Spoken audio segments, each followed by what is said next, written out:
Fala, galerinha, vamos dar continuidade à nossa apostila de análise, interpretação e compreensão textual. Então, para iniciar, vamos pegar nossa apostila.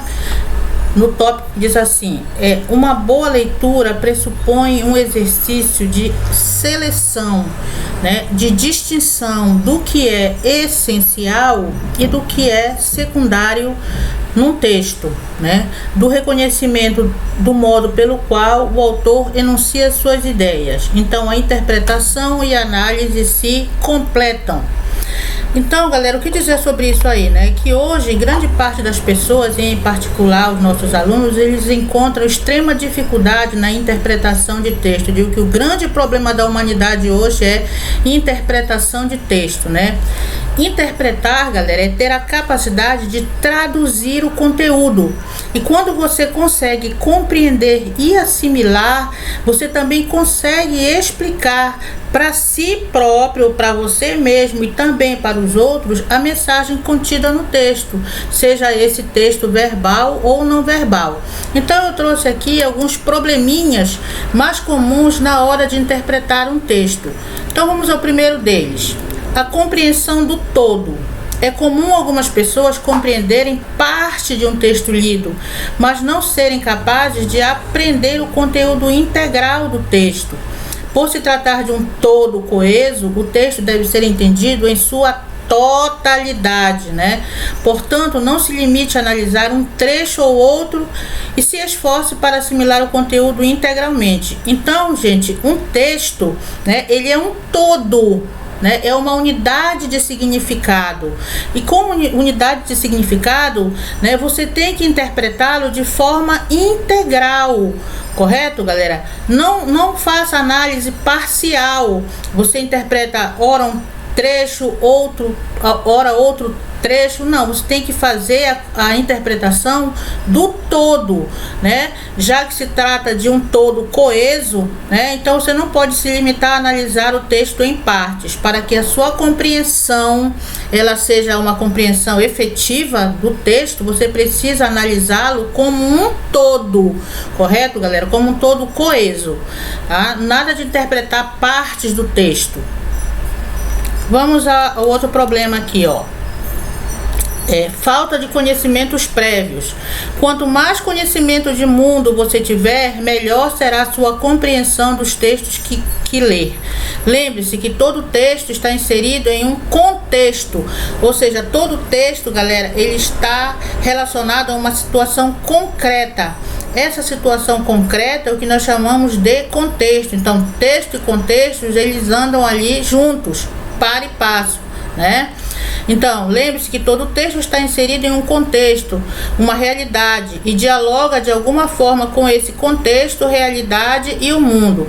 Então, às vezes você precisa ter um conhecimento prévio, né? Um conhecimento anterior, um conhecimento de mundo, para que você possa compreender melhor determinados textos, né? Como eu falei, todo texto ele se insere dentro de um contexto, dentro de uma situação concreta, né? E todos os dois ali andam juntos, tá? Eles dialogam entre eles, correto? Então você precisa ter essa habilidade aí, né, de ter esses conhecimentos anteriores, esses conhecimentos prévios, para que você consiga analisar bem um texto.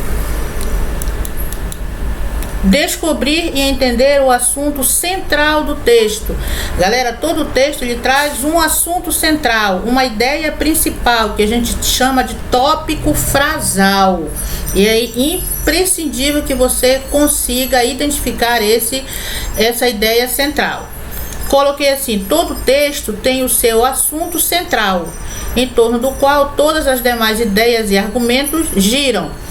Você não será capaz de interpretar um texto e, por exemplo, resolver questões sobre ele ou debater a seu respeito se não conseguir descobrir e entender o assunto central do texto.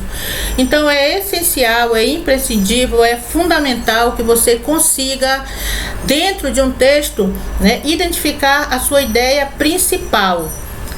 Ideia principal, e após a identificação dessa ideia principal, você também conseguir identificar as ideias secundárias, os argumentos em torno do qual giram, essa ideia principal. tá? Então você precisa ter essa habilidade também de identificar a ideia central e as ideias secundárias do texto.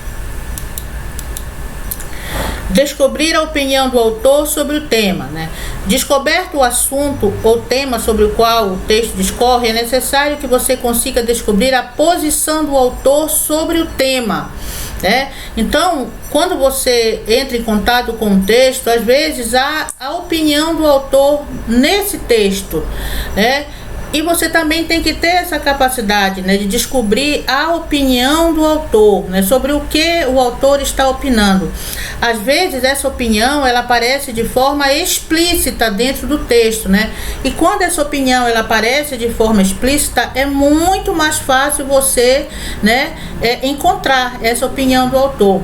Outras vezes essa opinião ela está nas entrelinhas, né? Ela está subentendida, ela está de forma implícita, e você tem que ter essa habilidade também, né, de descobrir a opinião implícita do autor. Em alguns textos, os autores expõem suas opiniões explicitamente, o que torna mais fácil a tarefa de descobri-las. Contudo, há autores que não deixam claro o que pensam e transmitem suas ideias através das entrelinhas do texto. Para que você consiga interpretar e descobrir a opinião deste último tipo de autor, é necessário que leia bastante e aprenda a perceber formas indiretas de falar aquilo que se quer dizer. E um bom exemplo disso, né, é o uso das ironias. Então, às vezes, galera, a opinião implícita do autor, ele se vale da ironia para expor essa opinião, né? A ironia é uma figura de linguagem onde o autor, né, o escritor daquele texto, né, ele fala de uma determinada forma, mas na verdade ele quer dizer outra totalmente diferente. Então isso é a ironia. Então, galerinha, você tem que ter também essa habilidade de reconhecer a opinião do autor quando ela está implícita, quando ela está nas entrelinhas, quando ela está de forma subentendida. Porque quando ela está expressa ali é muito fácil. Ótimo, né? Todo mundo reconhece ali, a opinião é essa aqui, pronto. Mas quando ela está implícita, você precisa pensar um pouco mais. Como eu falei, você tem que ter essa competência para encontrar, né, aquilo que não está explícito no texto, né? Essa opinião implícita do autor. Vamos em frente, eu trouxe aqui saber distinguir fatos de opiniões. Na hora de interpretar um texto, é essencial que você consiga distinguir os fatos apresentados pelo autor de suas opiniões. Saiba que fato é uma coisa cuja existência pode ser comprovada. Logo, trata-se de uma verdade. Já a opinião é aquilo que o autor pensa sobre um determinado assunto. Portanto, é algo subjetivo, ou seja, é algo pessoal, é algo individual, particular, e que pode ou não ser verdade. Confundir fato com opinião pode ocasionar ocasionar em erro de interpretação. Por isso, aprenda a distingui-los. Me deparei com um texto ali, né? Então, eu tenho que distinguir o que é opinião e o que é fato, né? O que é a opinião do autor e o que é fato, que ele colocou ali dentro daquele texto, tá? Lembrando que fato, né, é algo que pode ser comprovado, né? Fato é uma verdade.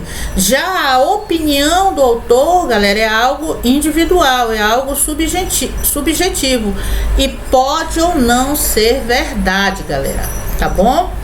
Então vocês também têm que ter esta habilidade de distinguir o que é fato e o que é opinião dentro de um texto.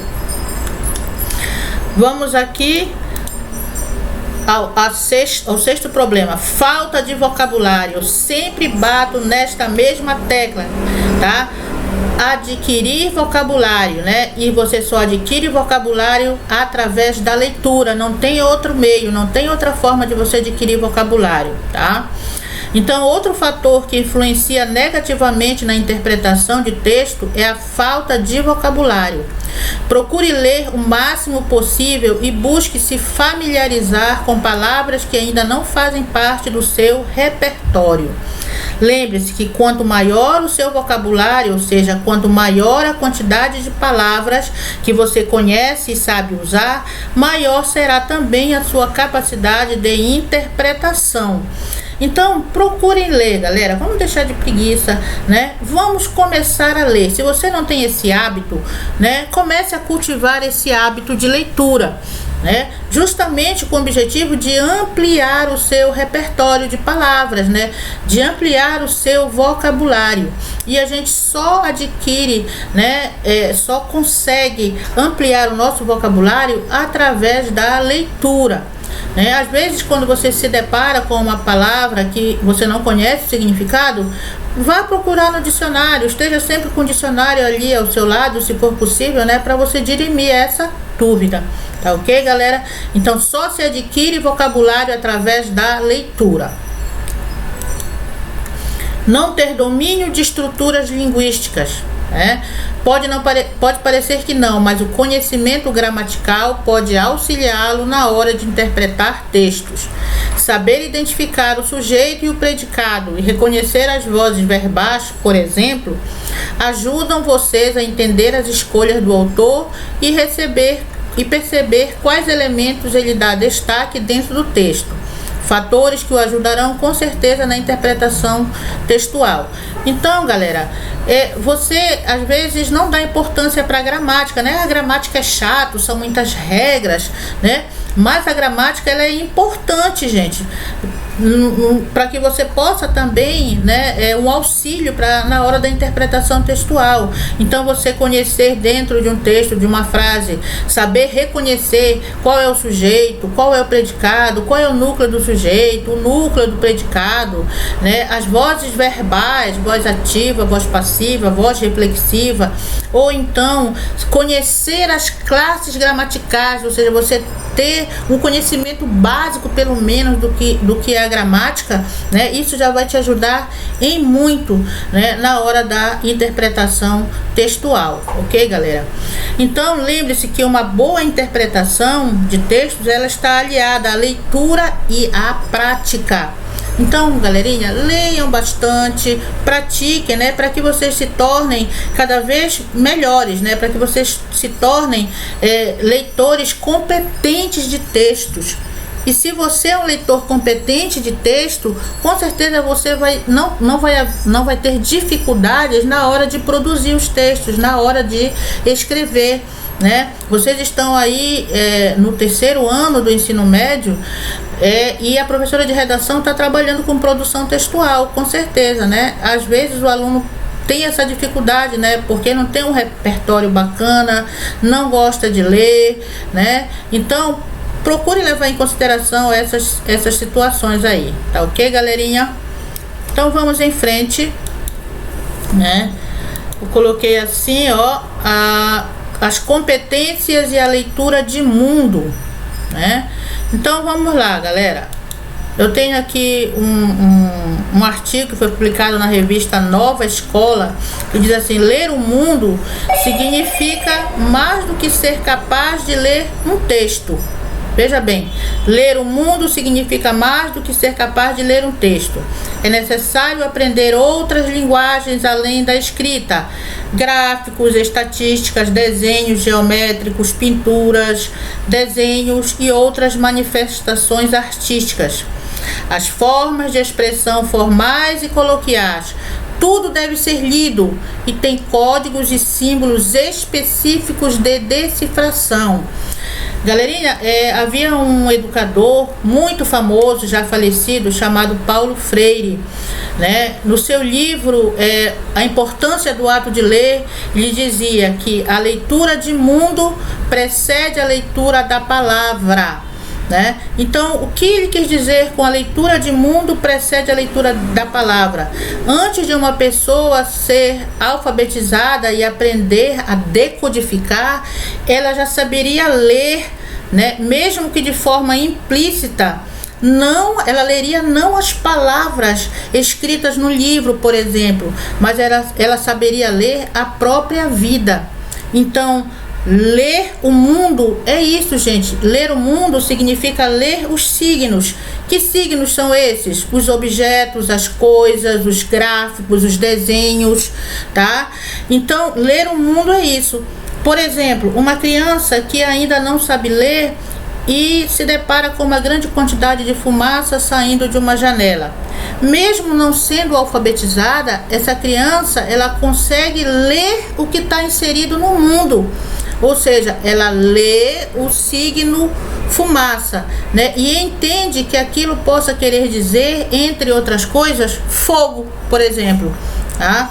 Então, mesmo ela não sendo alfabetizada, ela consegue compreender o que se passa.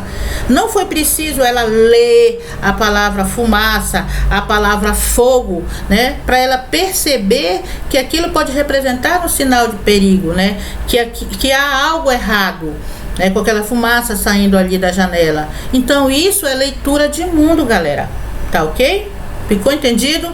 Então, vamos em frente. Eu coloquei na apostila de vocês assim: logo que analisamos um texto, procedemos ao reconhecimento de suas partes, dos recursos estilísticos utilizados, da organização da linguagem e do modo como as ideias se desenvolvem.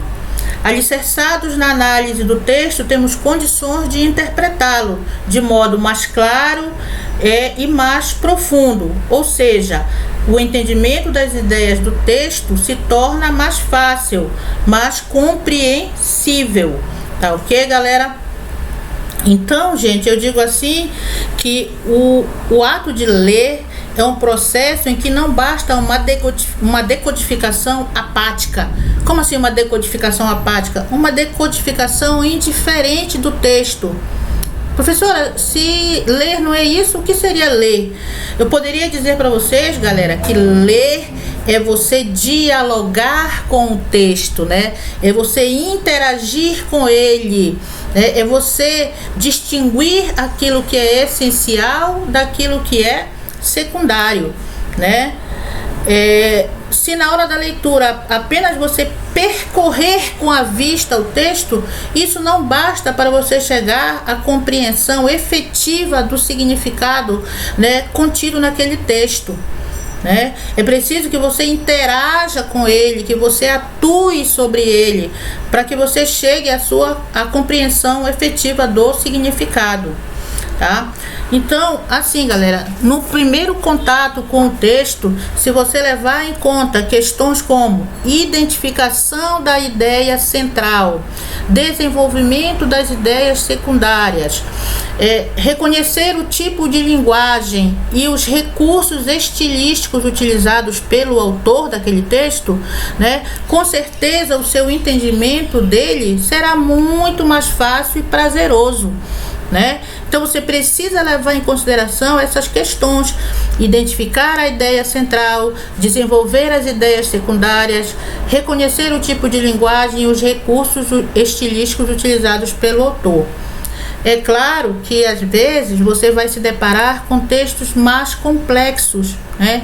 Neste caso, uma segunda, uma terceira e até uma quarta leitura, elas são necessárias, né? Mas tem que ser a leitura, uma leitura intensa, atenta, pausada, nada de pressa, gente, tá?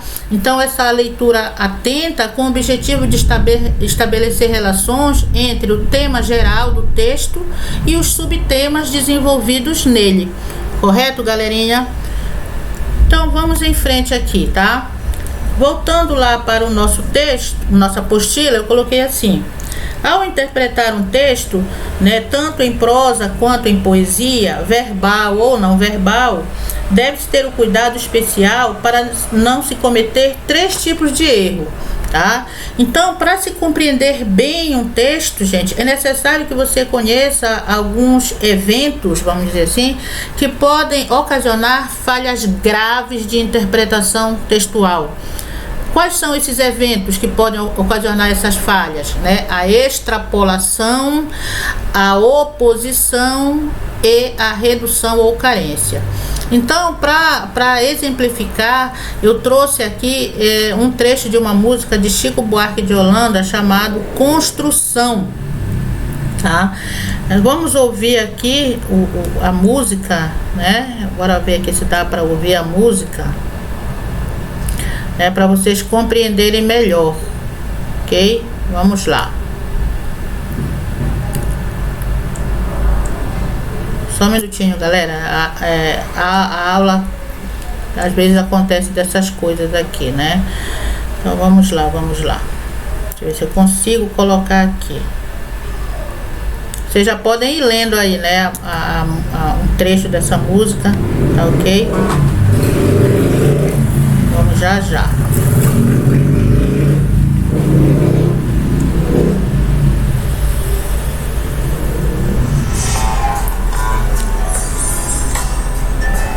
Acho que dá pra escutar, né? Como se fosse a última. Eu sou a mulher como se fosse a última. E cada filho seu como se fosse o único. E atravessou a rua com seu passo tímido. Subiu a construção como se fosse máquina. Seguiu no patamar 4 paredes sólidas. Tijolo com tijolo num desenho mágico. Seus olhos embotados de cimento e lágrima. Sentou pra descansar como se fosse sábado. Comeu feijão com arroz como se fosse um príncipe. Bebeu e soluçou como se fosse náufrago. Dançou e gargalhou como se ouvisse música. E tropeçou no céu como se fosse um bêbado. E flutuou no ar como se fosse um pássaro. E se acabou no chão feito um pacote flácido. Agonizou no meio do passeio público. Morreu na contramão atrapalhando o tráfego. Tá, galerinha? Então aqui, né, eu trouxe esse trecho da música do Chico Buarque para exemplificar essa questão, né, da extrapolação, da oposição e da redução à carência. Então vamos lá. Vamos às definições dos fatores que prejudicam a compreensão e depois faremos uma associação deles com o trecho da música apresentado acima. Então, o primeiro daqueles eventos é a contradição. Ao se deparar com as informações dispostas no texto, o leitor compreende justamente o oposto daquilo que se deseja informar. Então, a contradição é considerada uma falha grave, pois mostra a falta de atenção dada ao conteúdo da obra, né? Principalmente quando você lê de forma rápida. Então, em outras palavras, o que vem a ser essa contradição, gente? É quando você chega a um tipo de conclusão e o texto apresenta outra, né? Então, isso é se contradizer. Como exemplo está aqui, ó, afirmar que o personagem encontra-se vivo ao final do relato é contradizer aquilo que foi informado diretamente no último verso. Lá no último verso não diz que ele morreu na contramão atrapalhando o tráfego. Então, se você chega a essa conclusão de que ele continua vivo, você está se contradizendo totalmente, tá? Então, a contradição ou oposição é isso, tá? É quando o texto apresenta uma conclusão e você tem outra totalmente oposta àquela apresentada pelo texto. A extrapolação. Ser capaz de inferir dados não apresentados no texto de forma direta faz parte da interpretação de um texto, mas é inadequado fazer afirmações para além do que está exposto no texto, sem que se mantenha um vínculo lógico com o próprio texto. Então, dar afirmações sem ter base nas informações presentes no texto é extrapolar a leitura. Então, a extrapolação, galera, é tudo aquilo que não está presente no texto. É o que a gente chama de acréscimo. É você acrescentar algo, acrescentar coisas que o texto não apresenta. Então eu tenho aqui, declarar que o trecho selecionado fala de um homem que estava com uma doença terminal e se despedia da família antes de ficar cego devido à enfermidade é apresentar uma compreensão exagerada do texto. Em nenhum momento do texto fica claro que o personagem tem uma doença terminal. Então, o que aconteceu aqui nesse trecho, né? Você colocou coisas que o texto não possui, né? Por exemplo, falar que ele tinha uma doença terminal, que estava se despedindo da família e que ia ficar cego devido a essa enfermidade. Então, em nenhum momento fala lá que ele tinha alguma doença terminal. Então, isso é extrapolar, né? É ir além, tá? É colocar, acrescentar coisas que o texto não possui, tá? E o último evento é a redução ou carência. Quando a compreensão de um texto fica limitada à coleta de apenas alguns dados que interessaram ao leitor e se descarta as demais informações presentes na obra, pode-se afirmar que se cometeu um erro de redução. Então, a redução ou carência, ela ocorre quando você faz uma análise parcial, uma análise incompleta, uma análise pela metade do texto. Você não conseguiu, dentro daquele texto, identificar o tópico frasal, que é a ideia principal do texto, e muito menos as ideias secundárias, tá? Então, quando isso ocorre, você não consegue identificar a ideia central e as ideias secundárias, você incorre em redução ou carência. Como no exemplo aqui, ó, considerar que o personagem que executa as ações expressas na letra da música Construção é um alcoólatra, aí você chegou à conclusão que ele é um alcoólatra só porque você leu algumas informações lá, tipo, bebeu e soluçou como se fosse um náufrago, dançou e gargalhou como se ouvisse música, tropeçou no céu como se fosse um bêbado. Então você chegou a essa conclusão aí, né, só porque você leu alguns versos. Ah, ele é alcoólatra. Mas eu tenho certeza que ele é alcoólatra porque, olha, isso aqui estava escrito lá, né? Esses versos estavam escritos lá no texto, mas não é isso, né, gente? Como eu falei, a sua análise ela foi incompleta, ela foi parcial, ela foi pela metade, tá? Então, para que isso não ocorra, você precisa, tá, reconhecer, identificar a ideia central e as secundárias dentro de um texto. Beleza, galera? Vamos falar de sentido literal e sentido figurado, né, galera? Sentido literal e sentido figurado. Vamos lá. Sentido literal é aquele que pode ser tomado como o sentido básico, usual da palavra ou expressão. Esse pode ser compreendido sem a ajuda do contexto, ou seja, é o sentido comum que costumamos dar à palavra. Quando uma palavra ou enunciado se apresenta em seu sentido usual, ele adquire um valor denotativo. Tá? Então, o que vem a ser esse sentido literal? O sentido literal é o mesmo sentido denotativo. Denotativo, comum, real, usual, do dicionário. É aquele em que você entende a palavra sem que haja necessidade da análise dessa palavra dentro de um contexto, tá ok? Já o sentido figurado é o contrário, como eu coloquei aqui. Sentido figurado é o que as palavras ou expressões adquirem em situações particulares de comunicação. A palavra tem valor conotativo quando seu significado é ampliado ou alterado no contexto em que é empregada, sugerindo ideias que vão além de seu sentido mais usual. Assim, o sentido figurado é quando uma palavra adquire um sentido simbólico, só compreensível pela frase onde surge ou pela situação de comunicação. Então, o sentido figurado é o que eu chamo de sentido conotativo. É o sentido poético, literário, individual, subjetivo. Dentro do sentido figurado, galera, a palavra ela vai ter o seu sentido alterado, correto? Podendo haver várias interpretações dessa palavra, dependendo da situação, do contexto onde essa palavra está inserida. Então fiquem atentos a isso, né? A palavra ela pode apresentar um sentido literal, que é o sentido real dela, e e um sentido figurado, que é o sentido conotativo. Então vamos a alguns exemplos aqui, ó. Eu coloquei como exemplo as palavras cobra e cara. Vamos ao primeiro exemplo aqui. Cobra. A cobra picou o menino. Então a palavra cobra aqui está no sentido literal, no sentido denotativo. Cobra, tipo de réptil peçonhento, né? Nem toda vez, né? Pode ser que tenha há répteis, há cobras que não são peçonhentas, tá? A Antônia é uma cobra. Nesse sentido, cobra quer dizer uma pessoa desagradável que adota condutas pouco apreciáveis.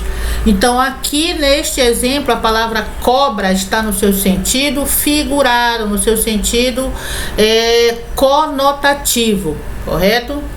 Como eu coloquei aqui, olha, na definição 1, aplique-se o termo cobra no seu sentido comum, ou seja, literal, denotativo. No exemplo 2, o termo cobra é aplicado no sentido figurado, conotativo. E a palavra cara? A menina está com a cara toda pintada. Neste exemplo, cara é o mesmo sentido de rosto, face. Então, cara está no sentido denotativo. Aquele cara parece suspeito. Neste exemplo, cara se refere a sujeito, pessoa. Então, aqui está no sentido conotativo. Tá, ok? Vamos aqui a outros exemplos. Olha, já trouxe umas figuras aqui. Nessa imagem aqui, né? Essa imagem significa o quê? Pisar em ovos, né? Pisar em ovos. O que significa pisar em ovos no sentido literal, professora, né? É você colocar os pés, né, sobre ovos, tá? Já no sentido figurado, pisar em ovos é viver uma situação delicada, né? Fulano está pisando em ovos, tá? Ou seja, né, está passando por uma situação delicada. Outro exemplo aqui, ó, engolir sapo. Tá? Engolir sapo no sentido literal é colocar para dentro, né? Colocar para dentro até chegar ali ao estômago. Claro que esse sapo aí não dá para engolir, que é um sapo bem grande, né? Mas se fosse uma perereca, uma rã, uma gia, com certeza dava para você, ó, engolir, tá ok?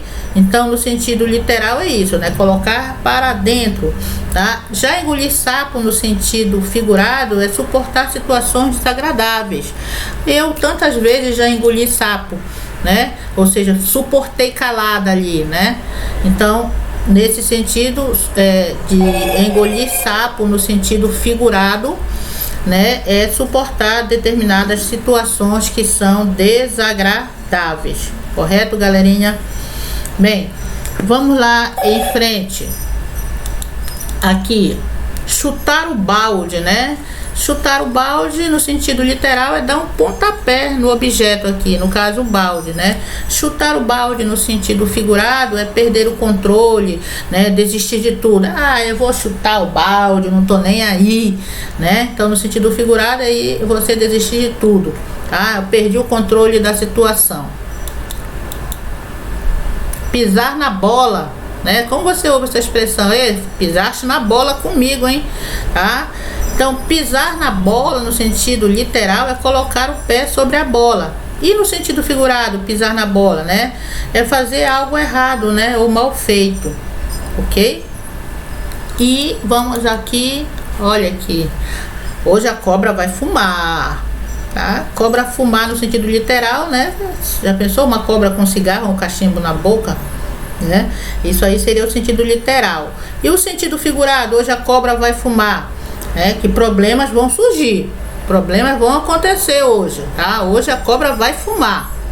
Entenderam, galera, o que é sentido literal e o que é sentido figurado? Na apostila, né, há outros conceitos, há outros exemplos que vocês podem dar uma olhada depois com carinho. Aqui eu trouxe, né, que às vezes uma mesma frase ela pode apresentar duas ou mais possibilidades de interpretação na mesma frase. Olha, meu amigo quebrou a cara. Então essa expressão quebrou a cara, ela pode ter tanto um sentido literal quanto um sentido figurado. Quebrar a cara no sentido literal é fraturar a face, o rosto. E quebrar a cara no sentido figurado é não se dar bem, né? Fulano se deu mal, quebrou a cara. Isso é castelo de areia. Castelo de areia, no sentido literal, é uma construção feita na areia da praia em forma de castelo. E castelo de areia, no sentido figurado, é devaneio, sonho. Tá ok? Ficou entendido, né? Não é difícil. Vamos falar de intertextualidade. Ok? Essa imagem aqui está na apostila de vocês, tá? Vamos lá. Na apostila eu coloquei assim, ó. Algumas vezes, ao ler um texto ou ver uma determinada propaganda, você tem a sensação de que aquilo lhe lembra algum texto conhecido, né? Preste atenção no anúncio reproduzido a seguir, olha, esse anúncio aqui dessa loja de joias. O que há de familiar no anúncio lido? Né? É fácil, a referência é um sapatinho de cristal que tinha enlouquecido um príncipe. Vai ser difícil encontrar na cultura ocidental alguém que em criança não tenha ouvido a história da gata borralheira. Qual é, porém, a relação existente entre o sapatinho da gata borralheira e o anúncio de joias que acabamos de ler? Em princípio, não deveria haver relação nenhuma, mas ela é estabelecida a partir do momento em que o texto do anúncio faz referência àquele famoso sapatinho de cristal. O que ocorre neste exato momento é a construção de uma relação intertextual entre a história da gata borralheira e o texto do anúncio lido. Tá, galera? Então, a intertextualidade é isso, gente. É quando um texto ele exerce ação sobre outro texto. É quando um texto apresenta marcas bastante visíveis de um texto ou de mais textos. É quando um texto cita outro texto, como é o caso aqui desse anúncio da loja de joias, onde eu tenho esses pingentes em forma de sapatinho e esta frase: se um sapatinho de cristal enlouqueceu o príncipe, imagina um de ouro, né? Quando você lê essa frase aqui, se um sapatinho de cristal enlouqueceu um príncipe, imagina um de ouro, e você logo associa isso aqui à história da Cinderela, né, da gata borralheira. Então, nesse momento, você estabelece uma relação intertextual, porque esse anúncio aqui lembra o que? A história lá da gata borralheira, tá ok? Então, isso é a intertextualidade. O anúncio da loja de joias faz referência a quem? A história da gata borralheira. Então, eu tenho um caso de intertextualidade. Então, aqui eu coloquei o conceito de intertextualidade, ó. Acontece quando há uma referência explícita ou implícita de um texto em outro. Também pode ocorrer com outras formas além do texto.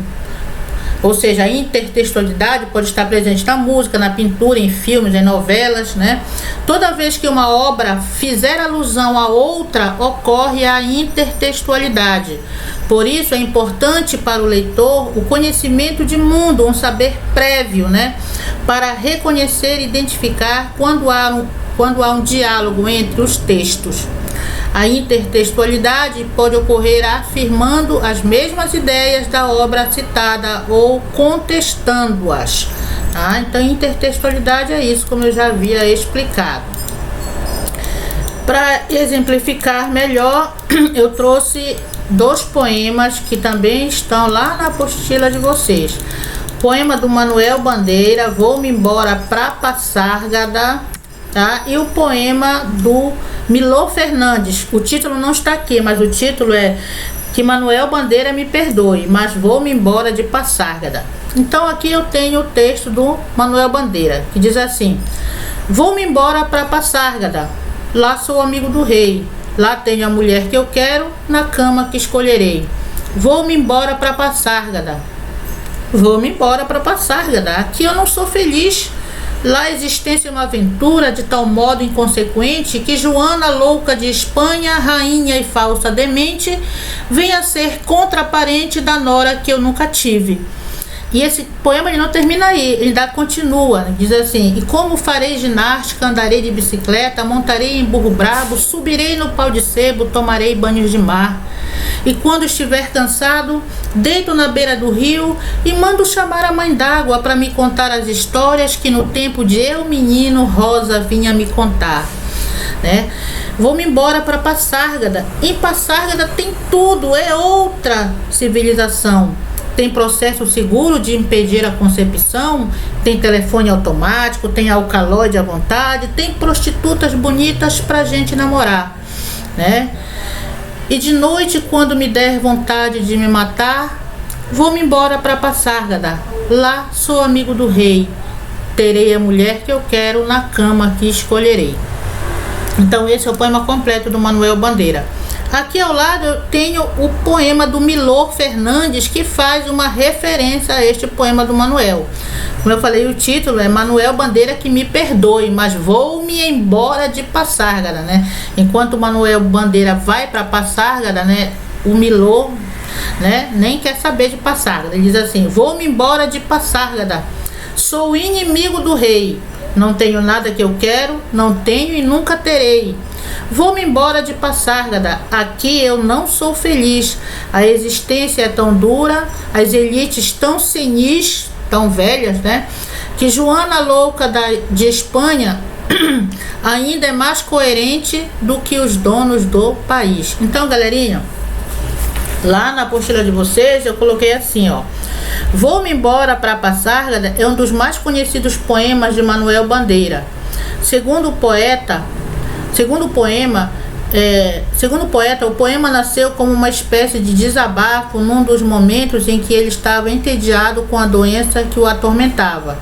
Espécie de paraíso perdido ou país das delícias, Passárgada encarna o lugar ideal que todos nós imaginamos, onde haveria liberdade e felicidade para todos. Então, o Manuel Bandeira, ele sofria de uma doença que era a tuberculose, né? E na época, a tuberculose ainda não existia uma cura eficiente para ela, tá? Então, ele sofria com essa doença. Então, como ele estava passando por esse momento ruim na vida dele, né, ele escreveu esse poema, Vou-me embora para Passárgada. Então, Passárgada para ele seria esse mundo fictício, né, esse paraíso, né, para onde, segundo o poema, né, Passárgada encarnaria o lugar ideal, né? Seria um lugar de liberdade, de prazeres, onde se poderia fazer tudo aquilo que somos impedidos de fazer na vida concreta, né? Ou somos impedidos de fazer por motivos pessoais ou por imposições sociais, tá? Anos mais tarde, o Milor Fernandes, ele escreveu um poema, né? Que é esse que vocês têm aí na tela. Diz assim, cerca de 70 anos depois da publicação do poema de Manuel Bandeira, Milor Fernandes estabelece um diálogo com esse poema. Quando Milor escreveu seu poema, ele não pretendia imitar Manuel Bandeira. Ele simplesmente, ele não queria imitar Manuel Bandeira, pretendia assim dialogar com o poeta pernambucano, mostrar outro enfoque da realidade ou simplesmente brincar com as palavras e ideias. Ao citar o poema de Bandeira, Milor estabelece uma relação de intertextualidade. Então, como é que o texto do Milor Fernandes ele dialoga com o texto do Manuel Bandeira? Primeiro, quando ele faz uma referência explícita ao poeta pernambucano Manuel Bandeira no título do poema dele, aí do Milor, que diz assim: Manuel Bandeira que me perdoe, mas vou-me embora de Passárgada. Então, quando ele faz essa referência explícita ao nome do Manuel Bandeira, ele já estabelece uma relação intertextual, né? Já dialoga com o poema do Manuel Bandeira. Quando ele repete versos de forma parcial ou de forma integral, quando ele repete palavras do poema do Manuel Bandeira, tá? O ritmo do poema é o mesmo. Então, isso aí é uma relação intertextual entre o poema do Milor Fernandes e a poesia escrita por Manuel Bandeira. Então, segundo o Milor Fernandes, né, Passárgada, enquanto Passárgada para o Manuel Bandeira seria esse paraíso das delícias, né, Passárgada para o Milor Fernandes seria o próprio Brasil, né, um país concreto, né, governada por uma elite senil, como ele coloca aqui, incompetente, né, e às vezes leva até para esse lado do cômico, né, nos faz rir, né, do humor. Correto, galera? Bem, então nós terminamos hoje por aqui, né? Porque esse assunto é bem longo e na próxima aula nós daremos continuidade a ele, ok, galerinha?